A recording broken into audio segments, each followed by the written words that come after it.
Bom, boa noite a todos.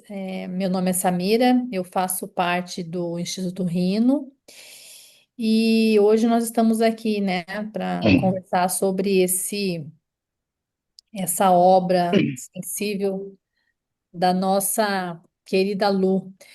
Para iniciar, eu gostaria de fazer uma breve apresentação do Instituto, né, porque eu acho que o principal é a gente poder ouvir a Lu um pouco da história dela, ela contar um pouco sobre esse livro. Mas enfim, nós do Rino, da Rino, nós somos um instituto que promove a educação, né, através de desenvolvendo projetos sociais, nós temos grupos de estudos e eventos como esse, né? São umas dinâmicas de aprendizagens diferenciadas, voltadas para o coletivo. Dentro da Rino, aqui nós temos o Álvaro, que é o nosso fundador, né? É, dentro da Rino. A Rino começou em 2020, né, Álvaro? Não, 2000, eu sempre me perco. Nós começamos com grupos de estudos, Sim, 2020. 2020. 2020, na pandemia, né? E deu muito certo, né? Foi bem naquele momento que a gente estava todo mundo enfurnado dentro de casa. E o Álvaro teve essa ideia e foi reunindo uma série de pessoas, né, para serem condutoras de grupo, assim como eu, e outras pessoas que tivessem interesse em estar aqui discutindo vários temas, né, construindo esse aprendizado tão coletivo, tão valorizado aqui na Rino. E atualmente nós temos alguns grupos de estudos dentro do Instituto que o meu, que é o grupo de estudos Pensadoras Latino-Americanas, é um grupo de estudos que trabalha, né? O próprio nome já diz, nós estudamos as mulheres, o pensamento das mulheres latino-americanas, uma maneira de tirar, né, da luz a tantas mulheres com tantas experiências, tantos estudos, tantas obras que muitas vezes são desconhecidas ou apagadas aí nessa nossa história. Temos também o grupo de estudo de subjetividade contemporânea, que é um grupo que estuda a cultura, né, a política, e fatores psicológicos que formam essa subjetividade dos sujeitos. Temos o grupo também do Big Data, Política e Desinformação, que é conduzido pela Dani Mombach, que está aqui também com a gente. E é um grupo bem interessante porque ele faz esse estudo aprofundado, né, sobre essa nossa era digital e essas implicações é, na esfera política e também nos ambientes privados. E o mais novo grupo é o grupo de estudos que fala sobre a vida e a obra da Bell Hooks. Quem tiver interesse, nós temos o nosso site, institutorino.org.br. E que quiser conhecer mais, lá no próprio site tem um pouco mais de informações de alguns projetos também que a Rino desenvolve. E estão convidados a participar desses grupos, vir conhecer, sentir como é que é, né? São grupos é, com diferentes pessoas, a Rino tem uma metodologia muito rica, né? Que não é uma, nós somos meios, me fugiu a palavra, não contraventores, subventores da ordem. Então, nós temos um método é, diferente de construção coletiva de aprendizado. Bom, Subversivos. isso, subversivos. Então, para dar início aos nossos trabalhos, nós vamos ter aqui, né, eu vou fazer a apresentação das nossas convidadas para esse lançamento do livro É Bom Quando o Pai Viaja. Eu tenho aqui a Daniele Macedo, nossa convidada, que vai fazer a mediação nesse debate com a Lu. A Daniele é psicóloga clínica e psicóloga jurídica. trabalha no núcleo de assessoramento sobre violência contra crianças e adolescentes no TJ do Distrito Federal. É mestre em psicologia clínica e cultura pela UNB e é especialista em análise bioenergética. E a nossa autora queridíssima é a Lu, com esses cabelos maravilhosos que ela sabe que eu amo, né, Lu? A Quem Lu, fala? a Lucila Silva. A Lu é professora de yoga há mais de 20 anos. É, também desenvolveu esse trabalho no Brasil, na Europa e em outros países aqui das Américas, ministrando cursos e oficinas práticas em festivais e eventos da primeira Universidade de Yoga do Brasil, sobre temas relacionados à qualidade de vida e de autoconhecimento. Autora dos livros Léxico de Yoga Antigo, publicado pela editora Unioga, e desse livro que nós vamos falar hoje, É Bom Quando o Pai Viaja. O livro é um. Quando eu li, fazendo um testemunho aqui, meio pessoal, e já dou a palavra às nossas convidadas. Eu deixei muito tempo na cabeceira da minha cama, porque era um livro que eu tinha dificuldade, né? Eu abri uma parte, dei uma lida e aquilo me tocou profundamente.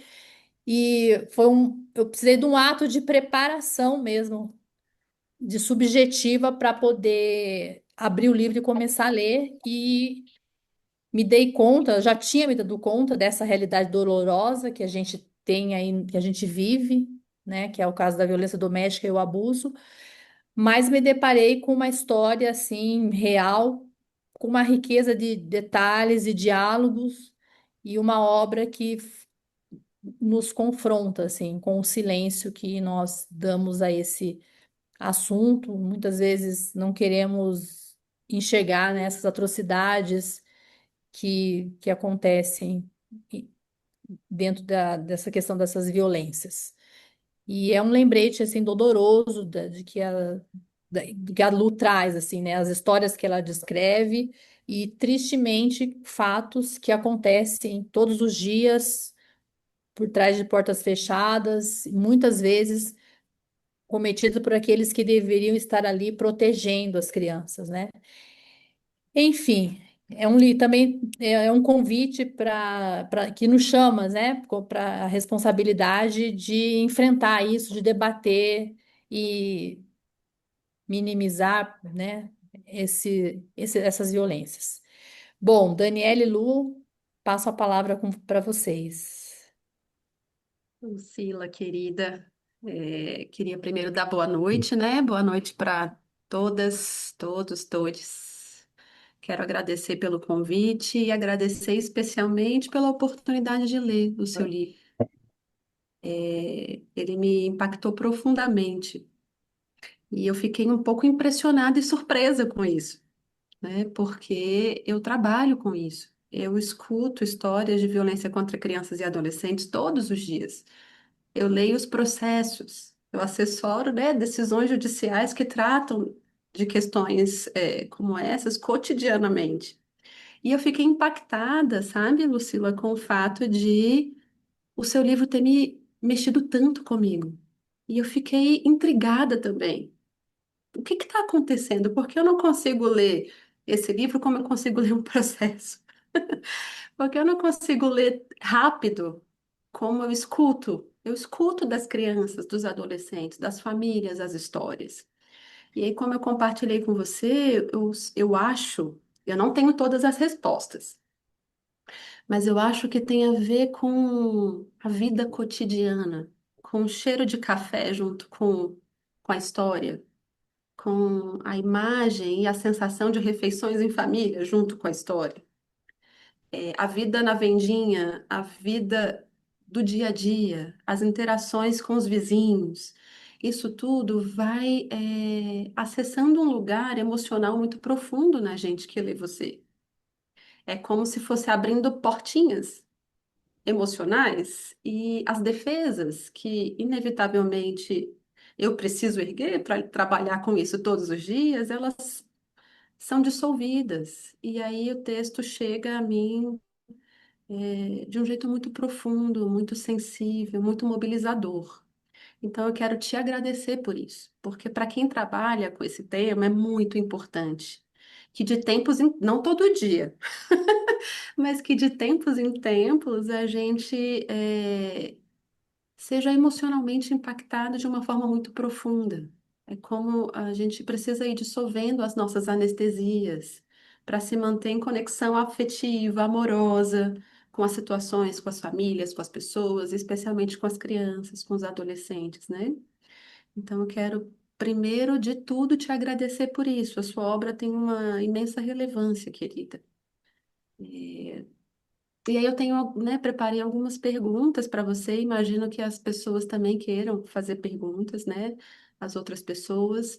Eu queria primeiro, e a gente vai abrir esse espaço, mas eu queria primeiro entender, né, te ouvir, assim, como e em que momento surgiu em você essa necessidade de colocar a sua história no papel, que não é uma obra de arte e também uma autobiografia, ao mesmo tempo que é uma biografia de milhares de famílias brasileiras, né? Em que momento você sentiu essa necessidade, né? Em que momento da vida e como foi que ela apareceu para você? Oi, Dani, querida, obrigada ao Álvaro, né, a Samira, a Dani, a Andréia, obrigada ao Instituto Rino, né, e todas as pessoas que estão aqui, me dando o prazer da presença de vocês e de finalmente a gente poder conversar um pouco sobre isso, né? Sabe que vai fazer um ano, agora em novembro, que eu escrevi e muito interessante que aqui, pelo menos aqui, né, na Grande Florianópolis, eu tenho a impressão que eu quase que tenho que implorar para falar sobre isso, né? Encontro bastante resistência, né, pelo tema. Então, sou eu quem tem a agradecer, na verdade, e pelo teu feedback também, né? Muito obrigada, querida. Mas, enfim, sabe que eu sempre soube dos riscos de escrever sobre isso, né? Eu não, realmente não queria ficar estigmatizada, eu não queria escrever algo que parecesse autoajuda, sabe? Porque escrever um livro assim, ele revela as nossas insuficiências, né? As nossas fragilidades, expõe isso para outras pessoas, né? Admitir a submissão, as manipulações sexuais, né, a que nós fomos submetidas, a minha irmã e eu, os sensíveis recursos de imaginação para abstrair aqueles momentos, né, que não foram poucos, realmente, foram anos de passividade, né, de submissão ao poder de um adulto que era o nosso pai. Então, essa submissão me ocorre, né, conversando aqui, talvez seja o que motive as pessoas a me perguntar se eu sentia culpa, por exemplo, pelo que aconteceu, né, já para chegar ali na tua pergunta, né? Mas eu quero confessar que eu realmente nunca senti culpa por esses fatos, né? Acredito que eu possa dizer isso pela minha irmã também, né? Mas é, porque realmente não sou eu que tenho que sentir culpa por esses fatos, né? Quem tem que sentir culpa, acho que isso cabe mesmo ao violador, né? Eu não sou eu quem tem que sentir culpa ou vergonha, né? Isso cabe ao violador, cabe ao opressor e também ao Estado, né? Né? Acho que mais para frente a gente pode falar um pouquinho sobre isso. E sabe que eu levei muito tempo, inclusive, né, falando aqui do Estado, eu levei muito tempo para entender, para aceitar que o incesto fosse apenas, digamos assim, né, um agravante da violência sexual contra vulneráveis. Mas como, né? Só um agravante, né? Eu não sei. Eu vi aquilo como algo muito fenomenal, né, na primeira instância, né? Enfim, eu levei tempo realmente para entender. E que isso muda um pouco o trajeto da culpa, né? Aquela culpa que muitos anos depois, lá na frente, resultaria em pedidos de desculpas, né? E eu morria de medo que o pai, né, que o nosso pai um dia viesse me pedir desculpas, né? O que eu faria com aquilo, né? Se a culpa realmente só serve quando ela é admitida, né? Quando ela é assumida, quando ela é reconhecida. Então, eu não sei o que eu faria com isso se ele tivesse me pedido desculpas antes de morrer, tá?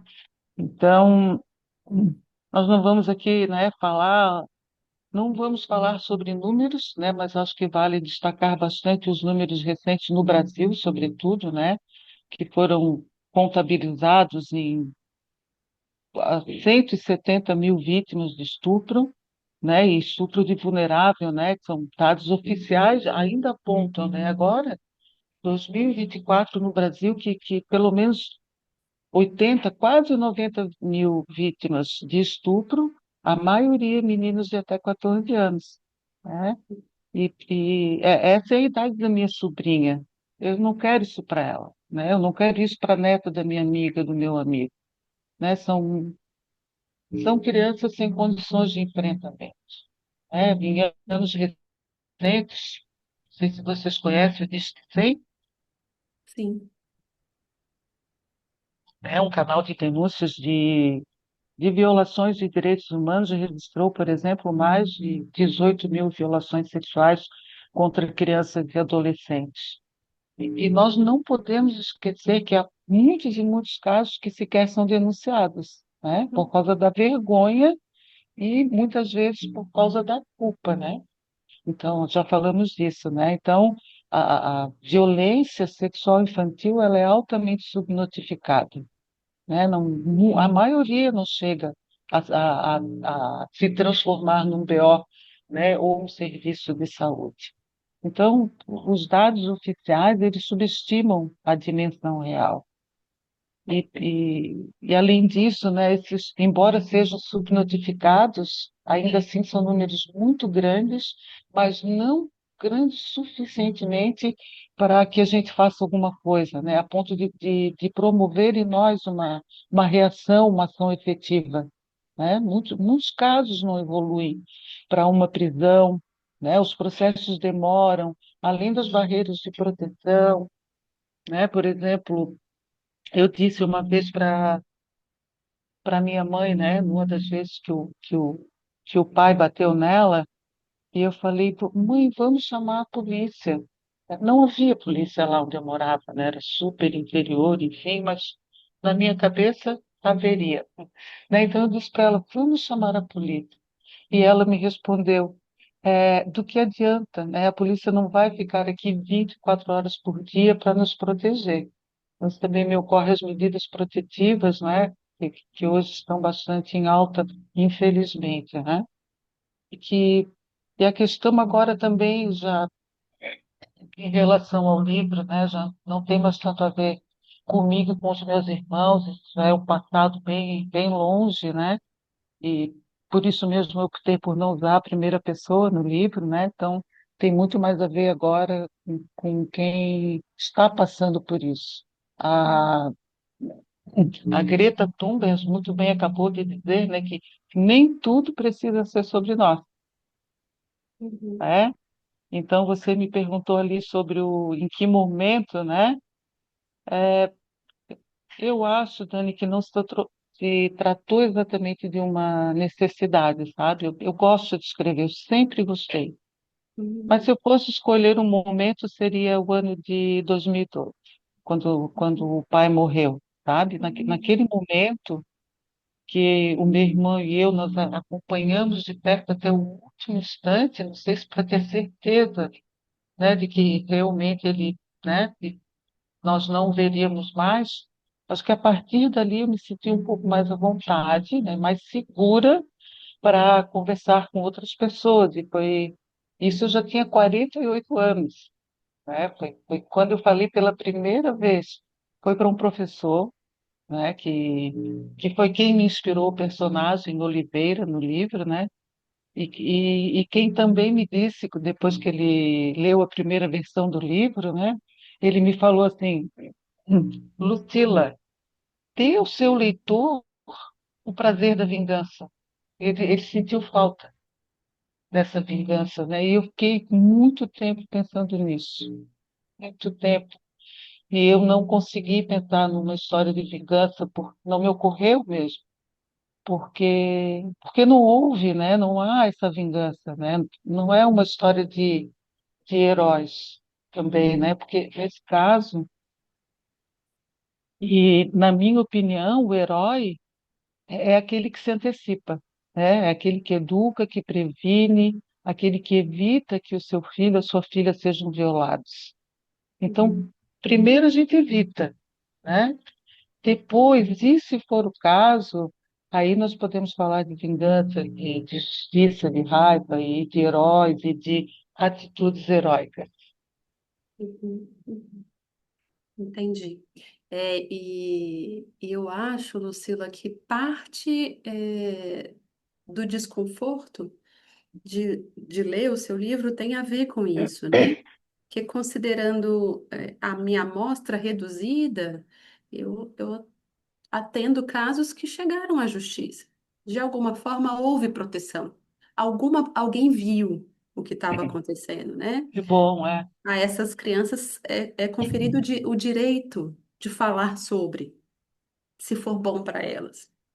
Então, claro. isso diminui o desconforto, diminui a sensação de impotência. E eu acho que, como, né, eu compartilhei contigo, assim, a sensação de desproteção, ela é muito inquietante, né? Ela é muito impactante.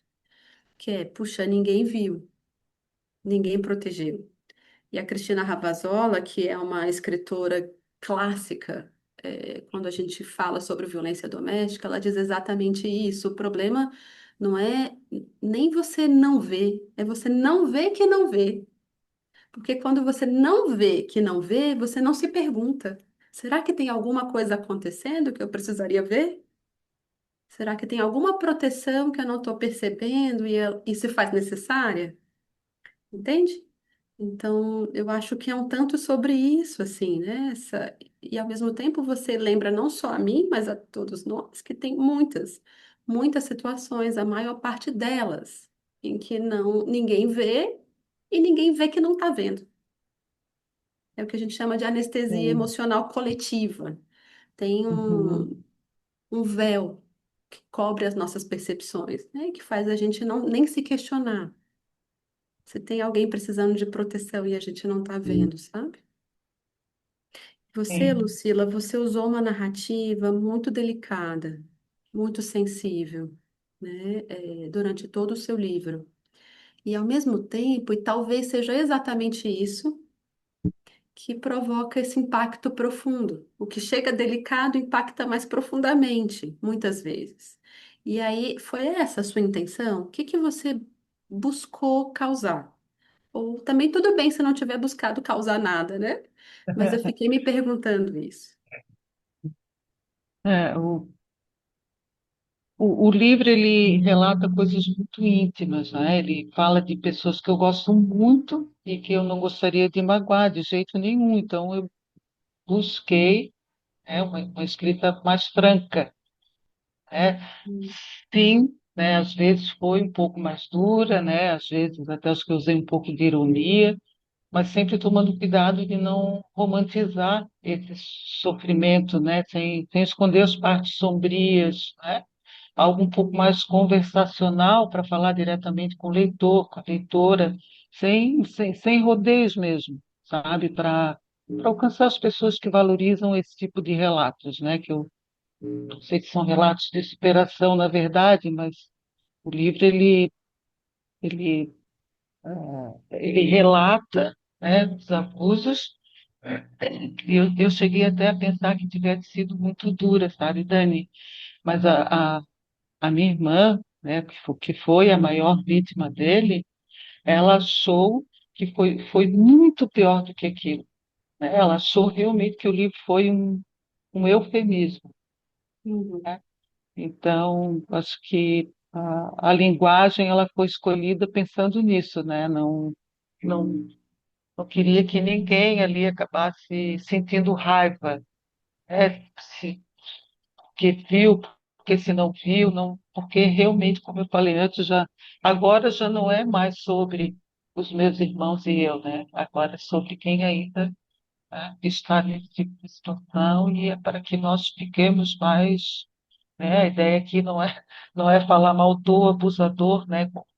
Falar do homem, né? Como abusador, nós sabemos bem que mulheres também abusam, que meninos também são abusados, né? Não é? E para os homens, né? Os que não são violadores, mas que, claro, prestem atenção sobre seus filhos, suas filhas, né? Uhum. Sim. E você disse assim, bom, agora não é mais sobre mim, sobre os meus irmãos, né? Eu entendo como uma denúncia, principalmente da anestesia emocional, sabe? Coletiva. Uhum. Acho que o seu livro tem essa, não diria que tem essa função, mas tem esse dom, né? De reduzir, de dissolver anestesias. E eu acho que é um tanto sobre isso, né, Lucila? Mas eu fico aqui pensando, puxa, a escrita, ela te mobilizou emocionalmente? Como é que você cuidou disso? Como é que você se cuidou ao longo da vida também? É, porque você me parece, um exemplo de resiliência. Eu nunca tinha pensado nisso, Dani, mas houve sim, né, esses momentos. Eu não diria que eu cuidei, né? Não sei se eu consegui revisitá-los, Uhum, revisitar esses momentos, porque são momentos que estão, não que eu os tenha esquecido, né? Mas eles ficam em algum lugar. Né? Acho que na nossa conversa anterior eu falei sobre isso. Se fosse até uma esquizofrenia, né? Aquele fato, ele fica ali, né? Adjacente, né? Fica, paralelo, digo, né? À vida, mas ela segue, ela tem que seguir, né? E como eu falei antes, não gostaria realmente, acho que de ficar estigmatizada, né? Não, falamos já de vergonha, falamos de culpa, mas eu não quero que ninguém olhe para mim e ache, por exemplo, que ela não pode brigar comigo, né? Porque eu poderia me derreter feito um açúcar, porque por achar que eu posso ser mais sensível, né, devido a isso, né? Eu não quero que haja mudança na forma como eu me relaciono com as pessoas e como elas se relacionam, né? E foi um pouco, não foi difícil escrever, acho que tu te referes à emoção, né? Difícil nesse sentido, sim. mas o que foi mais difícil de revisitar foi tudo que se refere à minha irmã, né? E à minha mãe. Hum, Sobretudo a minha mãe, que era quando ele batia nela. É uma memória que eu tenho mais clara, né? É um momento que, claro, depois, já na fase adulta, eu entendi que era um momento que não é um momento que tem medo, porque é uma coisa que também, né, já me perguntaram mais de uma vez, né? Se eu sinto raiva, né? Não, eu não. A gente não sentia raiva, a gente sentia medo, era medo. A raiva, ela ficou, por exemplo, para esse tipo de situação quando ele batia nela. Ali era a raiva, né? hum, Porque o resto ficava tudo ocupado pelo medo, digamos sim. assim. Então, como ele realmente batia muito nela, né? E geralmente por alguma coisa que nós fazíamos, por exemplo, sair para brincar e ele nos flagrar, né? A mãe nos deixava brincar, né? Mas tinha que ser sempre voltar rápido, não podia se afastar muito, sempre porque ele poderia chegar. E se chegasse e nós não estivéssemos, era ela quem se dava mal, né? Era Uhum, ela quem iria apanhar. Então, isso colocava também uma pressão sobre nós. claro, Né? sim. Ele se ausentava, mas ele voltava sem avisar, né? Às vezes, até depois de alguns dias, né? Então, se ele nos diz conversando com alguém, por exemplo, né? Ele não aprovava, né? Então, e mais o medo de desobedecê-lo, né?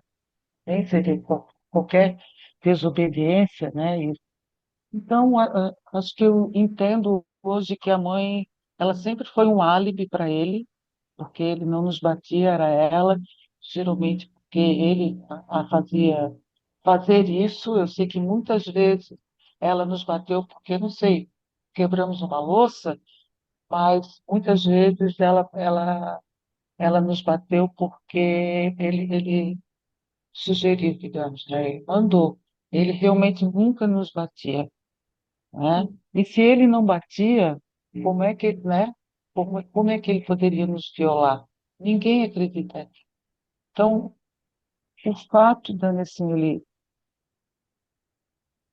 ele não tirava os olhos de nós nunca, né? Acho que esse é um ponto interessante, né, para a ser observado, né? Uma coisa assim, com qualquer situação, né, com mais pessoas, mesmo interagindo, ele jamais tirava os olhos de nós, sempre prestava atenção, né? Né? Enfim, eu, como sou um pouco mais, sou a mais subversiva de nós três, né? Eu de vez em quando dava uma fugida, escapulia, enfim, corria os meus riscos, mas depois eu sempre acabava apanhando. Enfim, ele também nunca nos deixava ir para casa de ninguém, né? Nunca, nenhuma festinha de aniversário, só na missa, né? E, de modo geral, era o nosso entretenimento. Era quando nós colocávamos a roupa de sair, que era a roupa de missa. Eu sabe que eu me lembro de uma vez, uma única vez, me lembrei disso agora, né? Eu não lembro se foi a primeira vez, eu não sei qual foi o primeiro episódio, eu também não lembro qual foi o último. Foram durante anos, né? Mas quando ele me disse que eu não podia contar para ninguém, essa é é uma memória auditiva que eu tenho, né, dele, né? Que não era para eu contar para ninguém sobre aquilo. E isso bastou para mim, né? Pois, claro, né? O pai, assim como um padre ou um professor, não são pessoas a quem se desobedece. Então, né, a quem se desobedecia, pelo menos, né? Eu estou aqui falando dos anos 70, sobre 64, né? Então, olhemos, né, para o perigo dessa obediência, né, dessa obediência imposta pelo medo, pela ignorância de uma criança que não sabe que pode dizer não, né? Eu não sabia eu não sabia que eu podia dizer não, né? E a minha irmã também. Então ele chamava e nós íamos, né? Uhum. Mas é interessante assim, falando na questão um pouco mais social, né, que o ato dele nos pegar, né, às vezes a minha irmã, às vezes eu, né, uma coisa não contei nada, assim, aleatoriamente, era tão espontâneo, né, fosse onde fosse. Por exemplo, ele nos levava para casa, que era razoavelmente longe, quilômetro e meio, mais ou menos, do local de trabalho da minha mãe, né? Ela tinha um armazém, né, venda, né, chamava de venda. Então, ela trabalhava o dia todo. Então, então, ele ia lá e nos pegava espontaneamente, né, como qualquer pai leva o seu filho, a sua filha para a escola, com a diferença dele não pegar nas nossas mãos, né? Então, quem desconfiaria, né? Quem desconfiaria disso? Enfim. Uhum. Uhum. Então, né, a tua pergunta acho que o mais difícil mesmo foi escrever sobre a minha mãe, foi sobre ela. E faz bastante sentido, assim, sabe, Lucila? Acho que você vai falando coisas e eu vou fazendo várias associações, assim. Primeiro que o isolamento é a principal estratégia de manutenção de uma dinâmica abusiva, né? Porque Sim, se você está inserida nos grupos sociais, o risco de alguém perceber e te proteger e fazer algo é muito maior, a probabilidade é muito maior, né? Então, a pessoa que está naquele lugar de abusar, de violar, ele vai tentar fazer desse isolamento algo perene, porque assim ele se protege e ele protege também a dinâmica, né? Eu sinto que quando a violência acontece com a gente usa as nossas ferramentas, né? Assim, as nossas ferramentas evolutivas, a gente se dissocia, a gente sim, sai do corpo. a gente cria estratégias de se retirar daquela situação, né? Mas quando acontece com uma mãe, com uma irmã que a gente ama tanto, parece que o amor impede que a gente se dissocie completamente. Então, muitas vezes são experiências que vão ficar mais marcadas para você do que a violência que você mesma sofreu, né? Uhum. Eu acho que é interessante te ouvir fazer essas associações também, né? Assim, e como eu te disse, né, tem muitos estudos que mostram que o impacto emocional de presenciar, de testemunhar a violência doméstica contra a mãe, contra a irmã, né, contra o irmão, esses impactos emocionais são maiores, muitas vezes, do que o impacto emocional da própria violência sofrida diretamente, Sim, né? é, E aí, no quando eu te campus, pergunto, desculpa, pode continuar, Dani. e quando eu te pergunto assim, puxa, Lucila, o que que te moveu, né? E é a última pergunta que eu tenho para você, para dar tempo das pessoas, se quiserem fazerem as suas perguntas também, é o que que te moveu, né? O que que te motivou? É, qual foi o sentido pessoal que você deu para essa escrita? E se não tiver resposta, tá tudo bem Até também. a minha motivação, né? Bom, eu diria que foi a presunção de que esse tipo de coisa só aconteça na casa dos outros. Acho que foi essa presunção, né? Que ou que isso só aconteça na casa de classes sociais mais baixas, né? Eu queria colocar o dedo na mais antiga das dominações, que é o patriarcado, né? A gente não falou, né? E nem vamos falar hoje. Falamos sim, Te não falo o tempo falaremos sobre o todo. patriarcado, mas, né, estamos falando aqui sobre uma das muitas especificidades do patriarcado, que é o abuso sexual dentro de casa pelo próprio pai. Às vezes é o padrasto, né? Pode ser um irmão, um parente, mas o abuso pelo próprio pai, ele está em maior número, né?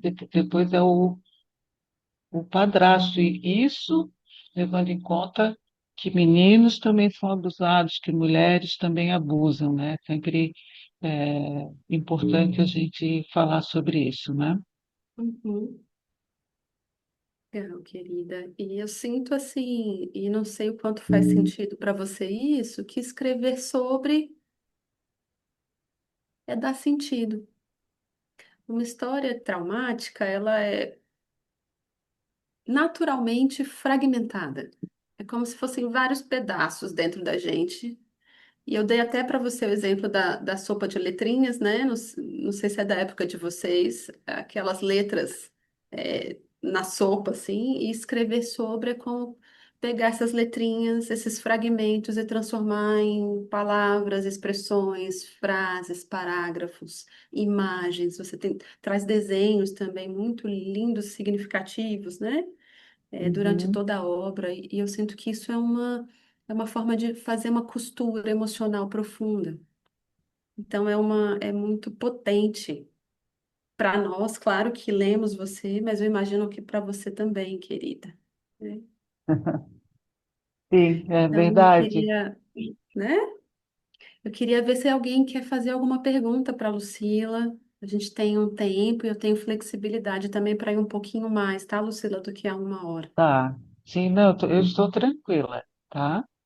Tá. A Dani. Oi, oi, gente, boa noite. Oi, Dani.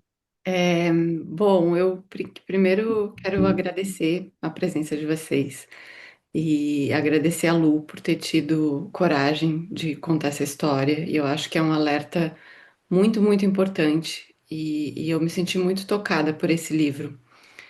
E me chamou muita atenção, assim, eu também nasci numa cidadezinha pequena, de colonização alemã, então várias referências que a Lu faz no livro, assim, também me tocaram, é como se eu conseguisse quase, assim, lembrar do modo de pensar das pessoas, assim, né, da minha infância. Mas essa violência cotidiana que a Lu relata no livro, desde estar dentro de um carro com o pai correndo em alta velocidade, ou, sabe, ou a violência mesmo de bater na mãe. Tudo isso me pareceu que é assim um cenário é, que prepara, que facilita o abuso, porque todas as outras violências já estão ali, né, colocadas. E aí o abuso é mais uma, né, traumática e horrível, assim, mas é mais uma violência dentro daquele cenário todo, como se todas aquelas outras violências já fossem submetendo as pessoas ao redor e tirando as forças para que qualquer reação fosse possível, né? E eu achei isso muito interessante, assim, a maneira com que você construiu o relato para trazer e para colocar isso, né? Porque aí a gente tem que parar e prestar atenção nessas outras violências, assim, que estão ao nosso redor também, né? Enfim, foi muito tocante e eu fiquei pensando muito, Lu, assim, eu te conheci, professora de yoga maravilhosa, ensinando tantas coisas pra gente. E eu fiquei pensando o quanto o yoga foi, ou queria saber de você, assim, né? Importante para também conseguir dar conta disso tudo e conseguir ter essa resiliência, né? Porque para mim, na minha história, com as violências que eu vivi na minha vida, eu sinto que o yoga foi transformador. Eu sinto que quando o yoga entrou, ele começou a colar meus pedacinhos de novo e essa fragmentação. é, né, foi ficando mais fácil de lidar, assim. E eu queria saber de você, como é que foi como é que o yoga entrou na sua vida e se você sente isso também. Acho que é isso. Parabéns. Esses cacos,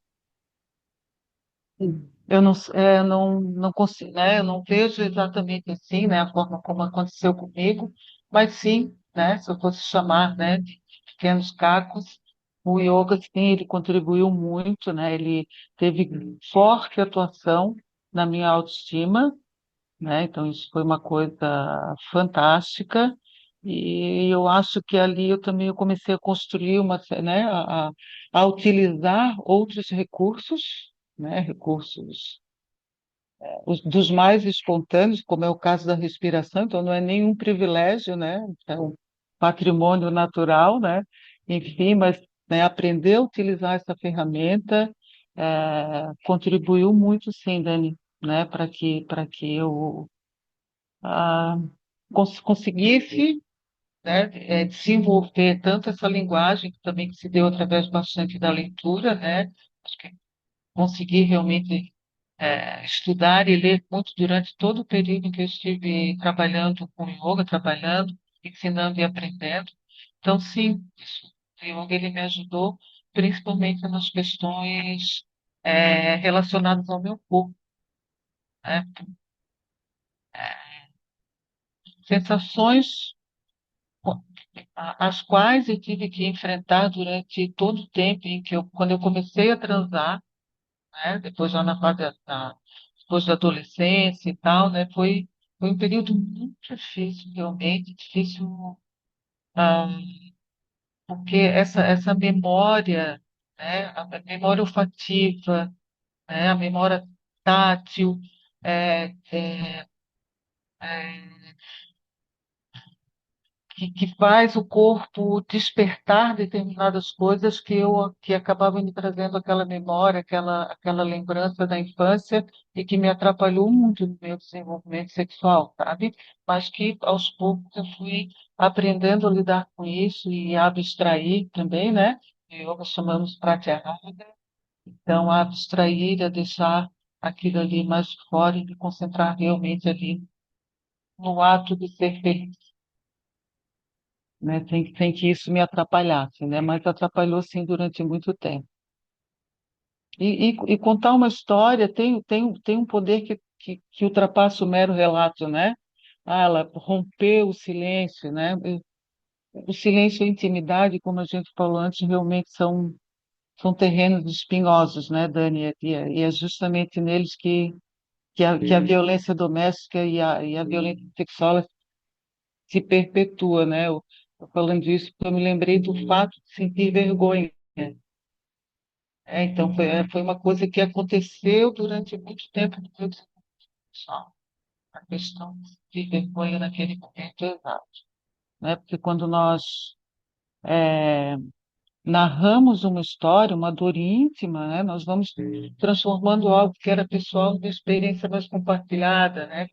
Como isso que nós estamos fazendo aqui. Eu espero realmente, né, que com o livro e tudo que eu aprendi então, né, também durante esse período de yoga, eu espero que isso ajude outras pessoas a reconhecerem que o que antes não se sabia nem nomear, né? Acho que espero que muitos leitores, ao se verem refletidos na história em que eu conto ali, que eles percebam que não estão sozinhos, né? Esse é só o primeiro passo para buscar ajuda. Sim. Não sei se eu respondi a tua pergunta. Maravilhosamente. Sim. Alguém mais gostaria de trazer perguntas, relatos, partilhas? Pode falar, Cristina. Não achei a mãozinha que atento. Obrigada. Ai, querido. Oi, querida. Ai, a Lu, sabe como esse livro mexeu comigo? Uma paulada. E parabéns, eu adoro. Eu falo para ela que eu adoro as entrelinhas, os silêncios, os não ditos, porque dá para Obrigada. sentir, né? Ela constrói, tem uma capacidade de construir o clima, aquele clima que tem uma parte que fala que era um peso no ar que era quase visível, palpável, assim, né? Uhum. O ambiente da Sim, casa carregava esse peso invisível e uma sombra de segredos não revelados e de preces não atendidas. E ao longo do livro, assim, a construção sim, desse aham. peso invisível, ele é tão poderoso, assim, é muito potente a tua escrita. Eu gostei muito. E eu acho que Obrigada. tem um ponto, Lu, que sempre me aflige, porque a gente, né, quando a gente começa a trocar, principalmente com a mulherada, porque apesar de ter os outros abusos, né, o grupo preferencial ainda são as mulheres e meninas e adolescentes, Sim. crianças.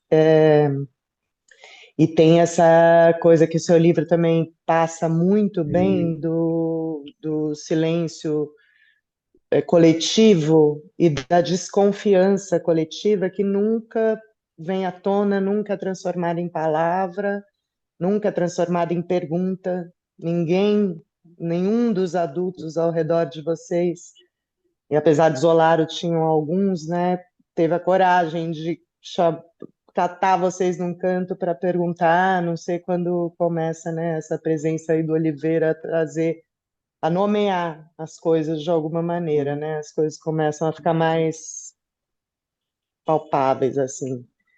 E Uhum. daí é muito interessante quando ele fala essas coisas, parafraseando Kuhn, essas coisas começam com rumores e viram um segredo público. E isso que me choca mais, né? Porque você falou desse nível familiar, ele tinha todas as estratégias, que são estratégias de como perpetuar o crime sem ser pego, né? E deixar todo mundo apavorado na presença dele. E tem a falta de Estado, mas tem também essa cumplicidade coletiva, que é muito chocante, né? Então, acho que o teu livro ele também traz aponta esse dedo para a gente saber que tem que falar, tem que agir, não pode ser só testemunha ocular do crime e não contribuir para que ele não, né, que ele pare, que ele não se perpetue ou que ele seja evitado. Claro. Enfim, é muito, muito difícil e realmente acho que essa coisa da culpa, eu acho tão, você é muito, não sei o quanto a yoga trouxe, mas eu acho que talvez você tenha sido muito zen budista, assim, budista nesse sentido, né, de, de direcionar a raiva para o outro, de saber que de alguma maneira você ia dar um jeito de lidar com aquilo, né? Sei lá, tinha alguma coisa aí dentro, uma força dentro de você e eu acho que a tua irmã, se ela quisesse contar a história dela, ia ser lindo também, porque você fez o teu papel, Sim, mas acho que, né, para ela, com certeza, a experiência é outra, apesar de ter vivido as mesmas situações. Mas é só isso, é só um comentário, não tem uma pergunta específica, mas essa questão, assim, de realmente da sociedade em volta, eu acho que talvez você quiser comentar um pouco isso, porque da dá muito a sociedade. entender que Uhum. que as pessoas estavam sabendo, que as pessoas sentiam, que as pessoas percebiam, que as pessoas ficavam desconfiadas, os teus avós, enfim, mas ninguém chegou a fazer nada de fato, ninguém perguntou para vocês, ninguém fez essa pergunta, né? Essa é uma bandeira que eu levanto, Cris, que é a coisa de perguntar. Não dá para esperar que uma criança, né, uma pessoa, né, uma vítima venha contar. Eu sou a favor, né, de se perguntar, porque criança, de modo geral, não mente. Por exemplo, não, né, eu aprendi a não desobedecer os meus pais, nem os meus professores, e nem o padre. E aprendi que não era para mentir. Então, mas se alguém viesse e me perguntasse, possivelmente eu tivesse dito, porque eu não saberia mentir. A criança não mente, então a pergunta, né, não sei se a Dani cedo, né, se ela concorda com isso, mas eu sou a favor de perguntar, sim. A criança não vem contar, ela tem muito medo, né? O que tu achas, Dani Macedo, querida? É, um dos mitos que existem, né, e que é muito forte, é o mito de que se a criança não falou, se a criança não chorou, se a criança não demonstrou desespero e sofrimento emocional profundo, e eu vejo isso acontecendo com frequência, tá, gente? Agora muito menos, porque a gente Uhum, também tem que falar das conquistas, né? claro. Menos no aparelho da justiça, assim, do DF, que é de onde eu posso falar, né? Mas eu já vi isso acontecer inúmeras vezes.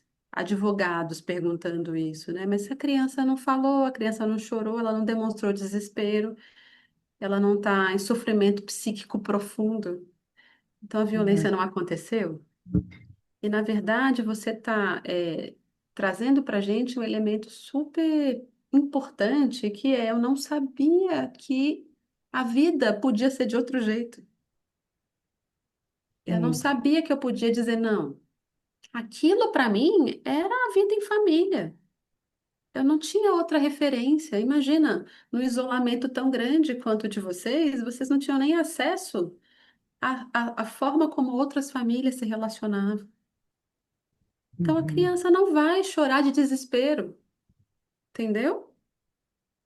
A criança não sim. vai sair contando por aí, porque a vida é aquela, é a vida que ela conhece, é o que é casa para ela.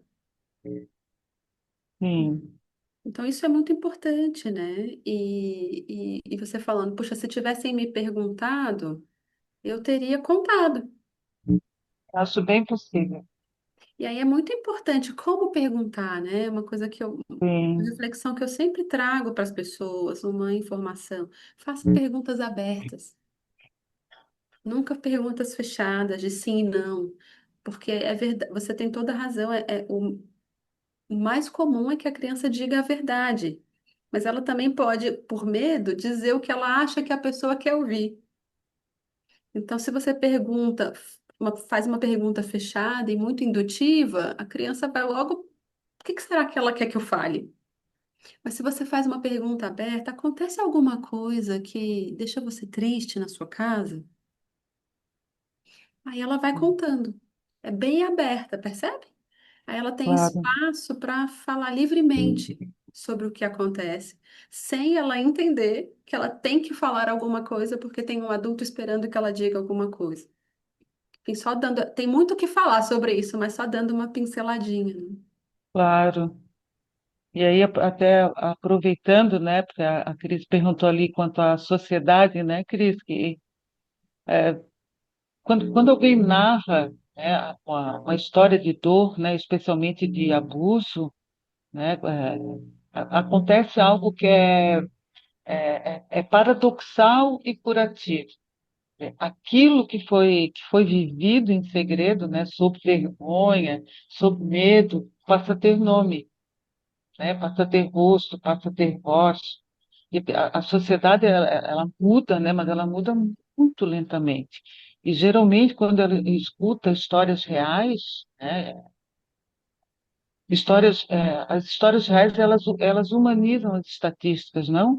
Elas geram empatia, ela substitui o julgamento pelo reconhecimento, né? O famoso em briga de marido e mulher ninguém mete a colher. Isso tudo perde a força, né?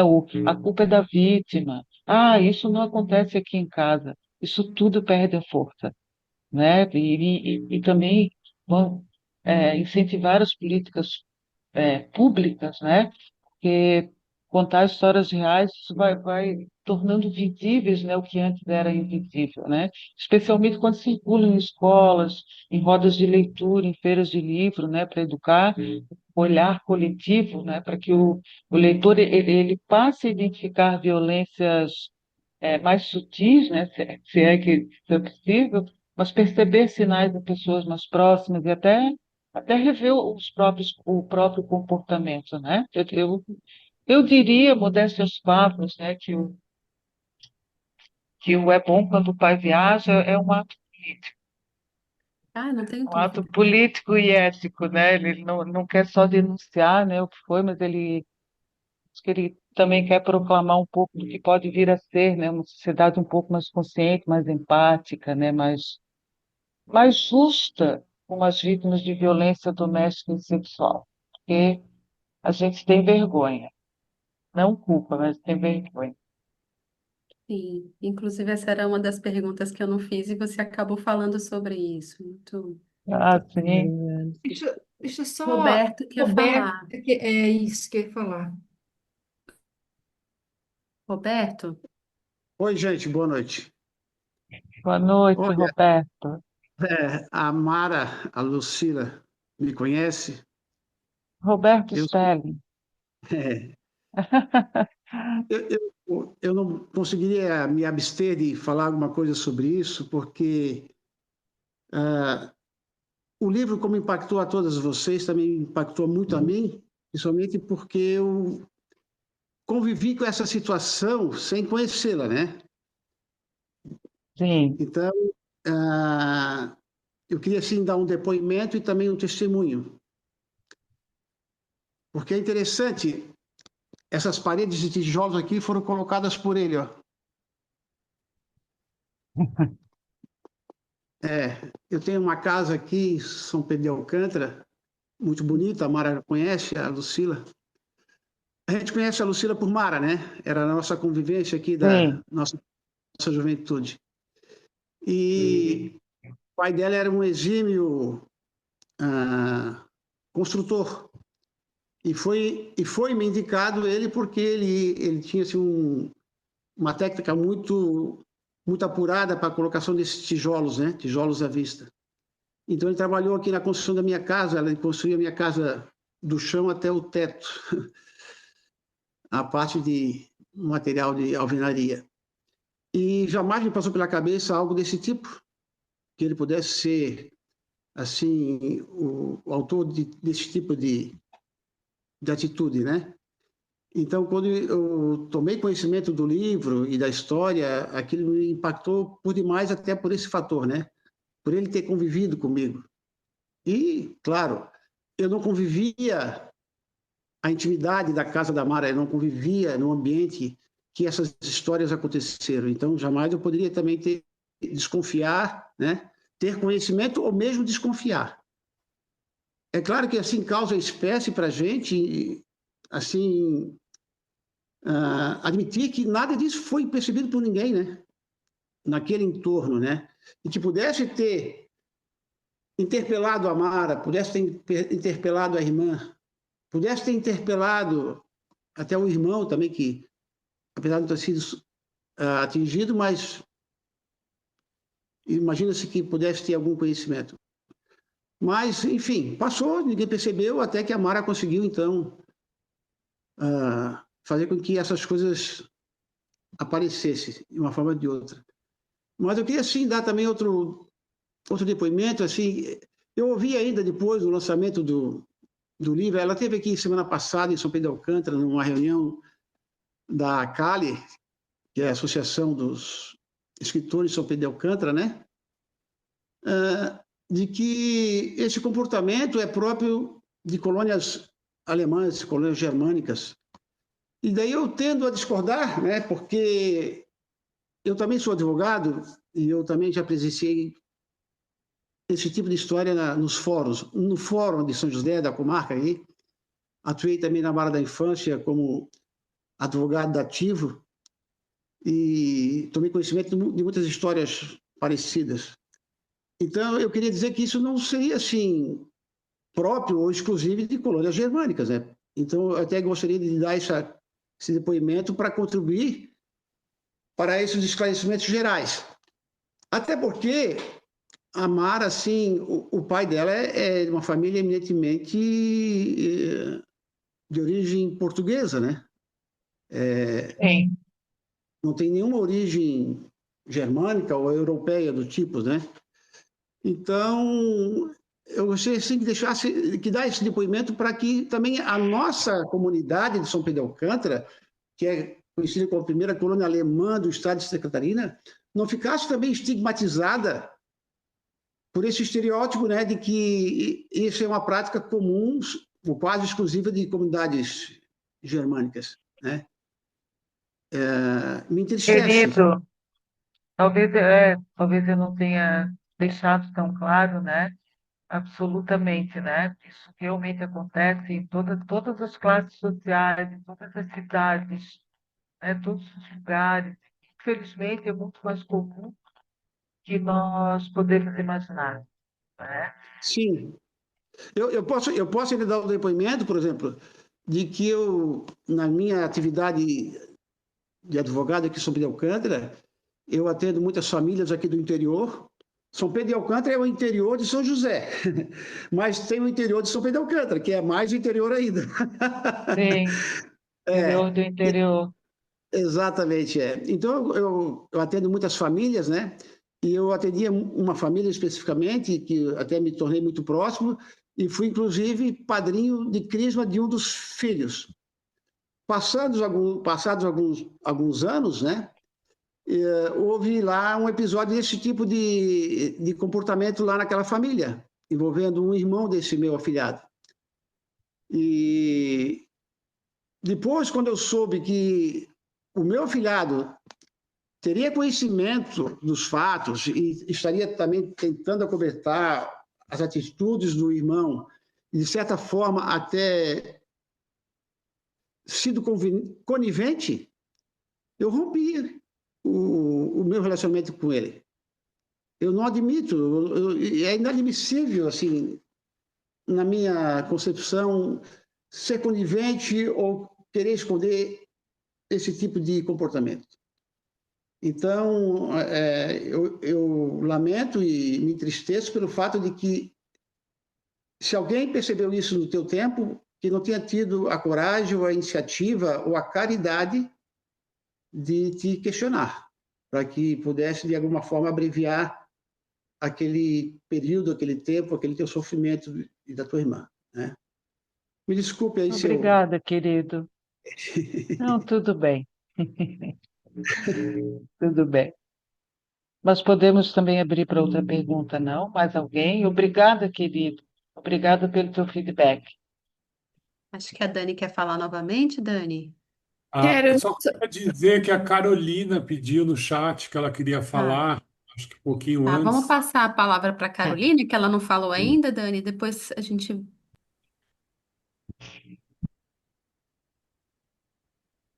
Carolina?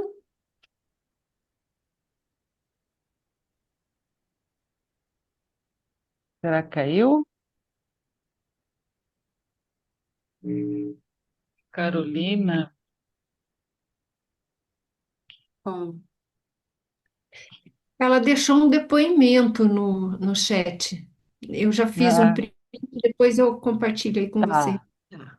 tá bem. Então, Obrigada, Dani, Andréia. Não, eu só queria comentar, né? A Lu falou das políticas públicas né, dessa coisa das perguntas.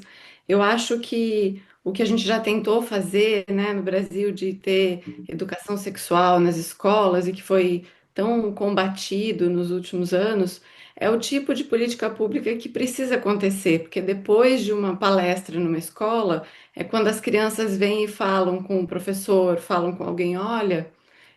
Acho que eu me dei conta que eu sofro abuso, né? É, geralmente depois desses momentos, assim. Então, acho que essa é uma das mais importantes, assim. A gente precisa falar sobre isso e a gente precisa falar sobre isso com as crianças para que elas saibam identificar e possam denunciar, né? E a gente viu que na tentativa de fazer isso, já muita gente levantou e achou um absurdo, como se educação sexual fosse, uma coisa negativa, né? uhum. Dani, faz muito sentido para mim, porque essa casadinha entre violência sexual contra crianças e adolescentes e violência doméstica contra a mulher, ela é muito comum, muito, muito comum. E a gente está falando de uma mulher, veja bem, as pessoas julgam, condenam muito as mulheres que não são protetivas, mas na verdade é uma mulher que também está submetida a uma situação de estresse profundo, né? Ela, assim, eu diria quase com 100% de certeza que tem uma reação traumática marcante. Uma reação, uma situação de trauma, a capacidade de autoproteção, ela está muito prejudicada. Quiçá a capacidade de proteção dos filhos, percebe? Então, não é sobre julgar e condenar, mas reconhecer uma realidade brasileira. Nesse sentido, a escola é o principal fator de proteção. E quando eu li no seu livro, Lucila, que, né, pela vontade do seu pai, vocês só estudariam até a quarta série, eu falei, gente, mas vai tirar o maior fator de proteção. Então, assim, são muitas, muitas, muitas as denúncias que surgem da escola, ou depois de palestras e leituras de livros sobre consentimento, sobre os toques que são legais, os toques que não são legais, né? Então, Sim, sim, faz total sentido o que você está trazendo, querida. Super, super, super importante. E super importante também a não demonização, não julgamento, né? Das mulheres que não conseguem claro. proteger. Embora isso me impacte muito. Vou dizer para vocês que na minha vida profissional, a situação que mais me impacta é quando não tem proteção. Isso me impacta mais do que a violência sexual em si. Porque quando alguém reconhece o absurdo, quando alguém se movimenta na direção de proteger, quando alguém aciona os órgãos de proteção, essa criança entende que o que ela viveu foi um absurdo. Senão ela pode passar muito tempo sem entender isso. E aí os danos emocionais são muito maiores. Sim. Andréia? Isso me impacta pra caramba. Eu até fiquei um pouco incomodada com a fala anterior do Roberto, mas eu queria começar, na verdade, falando para você, Lu, que eu comprei o livro faz tempo, né?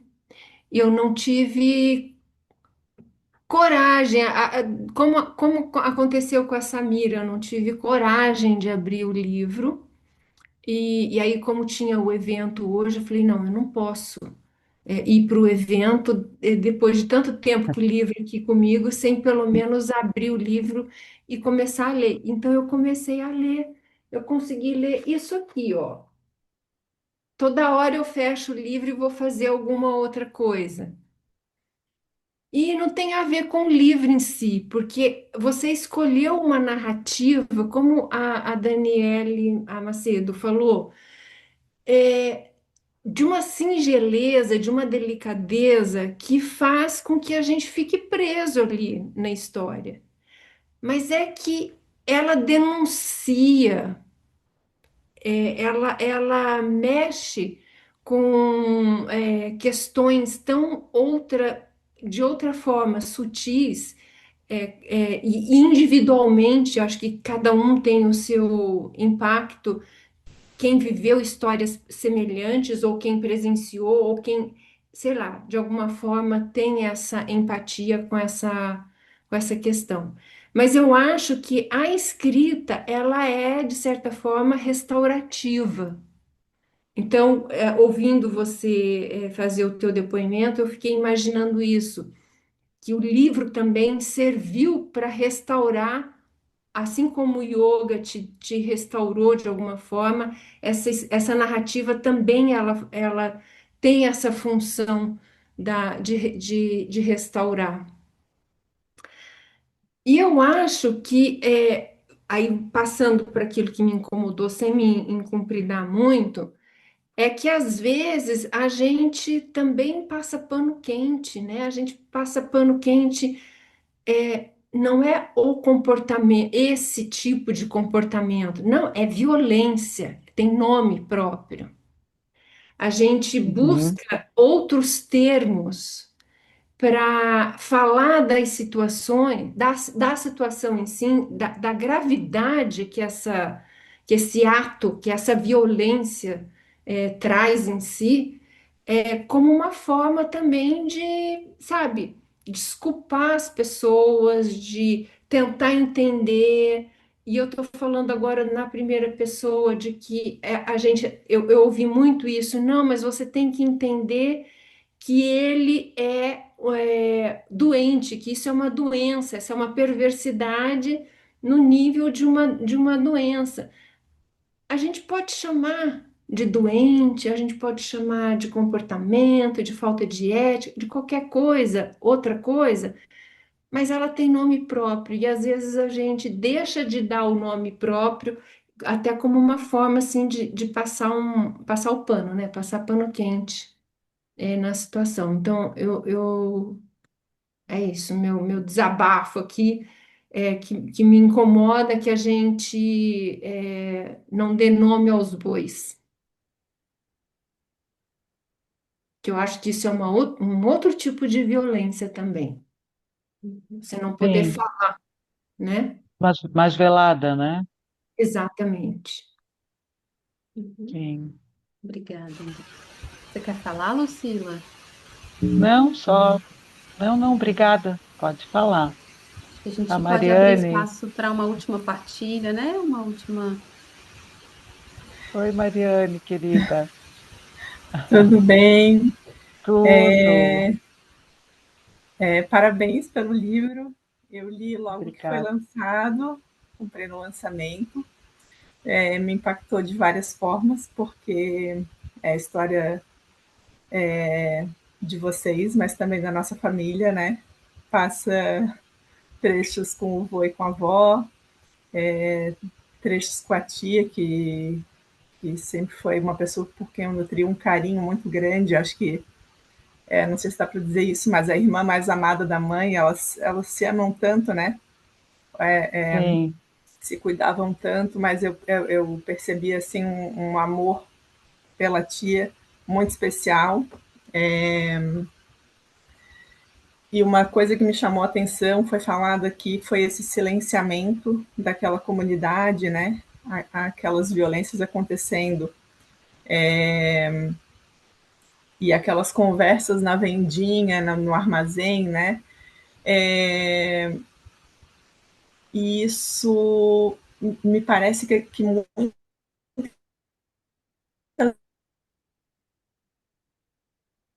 Tá cortando, mana. Uhum. é, Aí repete o que você diz. Tá elas, cortando. elas se juntavam àquela violência. Quando se falava do comportamento das mulheres, quando se falava que alguém se separava, quando essas pessoas eram estigmatizadas, eu acho que tudo isso contribui para manter